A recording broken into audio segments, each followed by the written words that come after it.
Hola chicuelos, bienvenidos otra vez a uno de mis videos. Ya sé que mi voz suena diferente when I speak in English y cuando hablo en español. Entonces, pues como ustedes saben, o como ya muchos se habrán dado cuenta, casi todas mis clases pues son en español, y ya cuando necesito enfatizar pues algún punto de pronunciación en inglés, pues ya les empiezo yo a hablar más en inglés. Sin embargo, pues ahorita con esto de que en un video pues se puede subtitular, ¿no? Lo que estoy diciendo, pues voy a tratar de hablarles un poquito más en inglés para que si ustedes pues desarrollen y practiquen más lo que es listening, ¿ok? So let's start. As you can see, the first topic we are going to talk about is past simple. And with my students, I already had some classes about this topic, and we talked about that we have the regular verbs. We had regular verbs and irregular verbs. If you have your notes in hand, please take them because we are going to use them. And well, for the regular verbs, as you can see in your notes, we just have to add the ed ending to our verbs so they can be in past simple, okay? So don't forget to review your notes about the rules of this termination, of this ending, okay? And for the regular verbs, well, it's quite different because it's not about adding the ed ending. The regular verbs are written in different form. So for example, if I have the verb go, the past tense of go is went, right? If I have my verb, speak, for example, the past tense is spoke, right? When you already have your irregular verb list, don't forget this.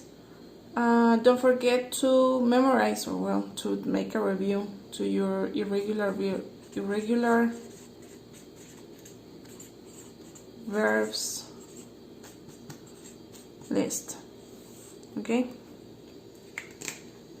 And if you have some doubts of you can find your list, well, in your book, okay, it's page 100 and 101. You can find a complete list with all your irregular verbs, okay? So please don't get confused with this list. You have your base form here. I'm going to make a zoom. Okay, you have the base form. Then you have the present third person, okay? So you're going to ignore this by the moment. And then you have the simple past. This is the one that we're going to work with, okay? So we have the base form, that it's like the present, okay? Arise. Past form, arose. So as I was telling you in the last video, if you remember, I told you we were going to work with our book. I'm looking for the page. Okay, so this is my book. As you can see, it says teacher's book. So this book already has the answers. Okay, I'm going to make a fast. So we are going to work with page 56 and page 57. So on page 56 you have this reading. Okay, you have this reading, and if you want to hear this conversation, you can download an application that is called SoundCloud. Okay, so if you want to hear all the listenings, you just have to go to this. You just have to scan this. Okay, it's in your book. It's in the back of your book. Okay. So let's continue with the lesson of past simple. So on page 56, okay, don't forget this page 56 and your book. Okay, you have a conversation, okay, and you have some questions, and all those questions have something in common, that is the auxiliary did. Okay, and for example, the question, what did you do? What did you do? In Spanish, ¿qué hiciste? Okay,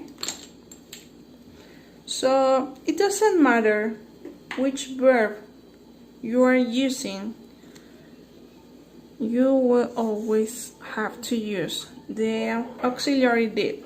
Okay, what did you do? This is my verb do. In Spanish, you know, hacer. Okay, and don't get confused, because as you know, the past verb of do is did, right? For example, if I want to answer these questions, what did you do? I could say I did my bed. For example, I did my bed. Yo hice mi cama. ¿Ok? Y aquí es ¿qué hiciste? ¿Sale? Este did no lo podemos como tal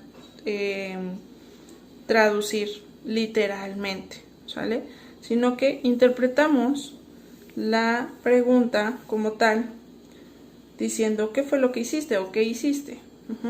Respuesta, hice mi cama.